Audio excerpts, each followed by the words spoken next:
तो राम राम भाई लोग, क्या हाल चाल है। अब देखो अप्रैल 2026 में मैंने 2 अकाउंट्स खरीदे थे। पहला अकाउंट मैंने खरीदा था 17 अप्रैल, देखो 17 अप्रैल 2026 को, ठीक है, वो 2 दिन में ही ब्रीच हो गया। फिर दूसरा अकाउंट देखो मैंने 29 अप्रैल को खरीदा। अब देखो प्रॉब्लम क्या हुई ना कि मैंने जब ये अकाउंट खरीदा था तो उस समय मैं बिल्कुल ही नया फॉरेक्स मार्केट में एंटर किया था। मैं मार्च से लगभग गोल्ड ट्रेड करने की ट्राई कर रहा था, ठीक है।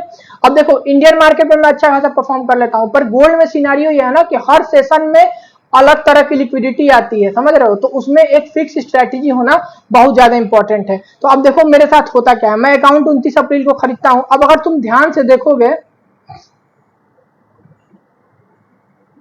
अब देखो जैसे ही मैं अकाउंट खरीदता हूं 64, 60, 57, 87 और 50, देख रहे हो, मतलब ऑलमोस्ट $350 का मुझे प्रॉफिट हो चुका था, ठीक है।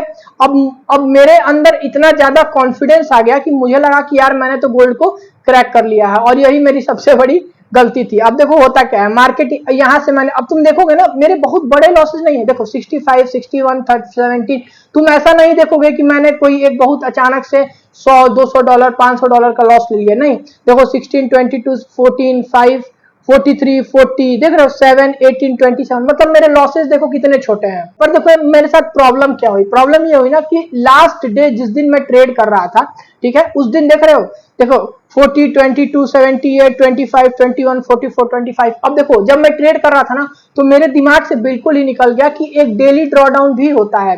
और अब वो मेरा डेली ड्रॉडाउन का थ्रेशोल्ड जब हिट हुआ तो मेरा अकाउंट ब्रीच हो गया, ठीक है।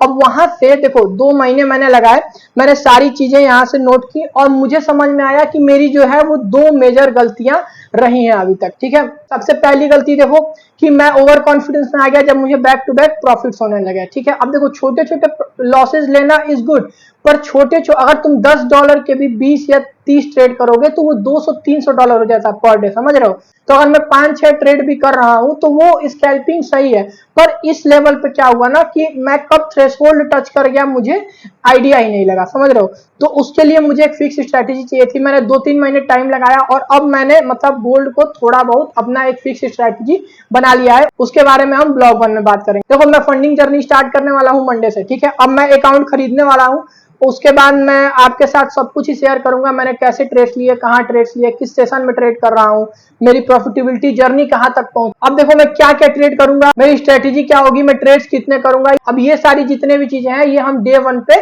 बात करेंगे। बाकी देखो फंडिंग अकाउंट्स की जर्नी तुम भी स्टार्ट कर सकते हो। लोग पे आउट्स ले रहे हैं, अब मैं भी लेना चाहता हूं, इसलिए मैं अपनी जर्नी स्टार्ट करना चाह रहा हूं। अगर तुम ये यहाँ बैठ के सोच रहे हो कि नहीं ये सब स्कैम है, ये है वो है, तो लोग बैठे हैं जो पैसा कमा रहे हैं, पैसा बना रहे हैं। मैं मेरे पास खुद मेरे सर्कल में बहुत सारे लोग हैं जिन्होंने मुझे दिखाया कि भाई फंडिंग नेक्स्ट है, ये है वो है, ठीक है। अब देखो मैंने फंडिंग नेक्स्ट इसलिए चूज किया क्योंकि 2-4 चीजें थी। मैं रूल्स पढ़ रहा था तो मुझे पता चला कि फंडिंग नेक्स्ट एक तो पे आउट देता है, परफॉर्म मैच में इसका अच्छा खासा रिव्यू भी था। तीसरी चीज है कि इसमें कंसिस्टेंसी रूल वाली चीजें नहीं थी, समझ रहे हो। तो अगर तुम एक अच्छा बड़ा कैप्चर कर लेते हो प्रॉफिट तो फिर ये तुम्हें पे आउट देने में दिक्कत नहीं करेंगे। बहुत सारी चीजें मैच करके मैंने 2-3 फंडिंग अकाउंट्स जो थे, ठीक है, उन्हें शॉर्टलिस्ट किया था और मेरे खुद के दोस्तों ने, मेरे सर्किल में जितने ट्रेडर्स हैं उन्होंने फंडिंग नेक्स्ट से पे आउट ले रखा है, इसलिए मैंने भी इसे चूज कर लिया, ठीक है। अब देखो सारी चीजें जितने भी हैं, मैंने कैसे खरीदा, क्या किया, कौन सा अकाउंट खरीदा है, ये सारी चीजें मैं आपके साथ शेयर करूंगा डे 1 पे।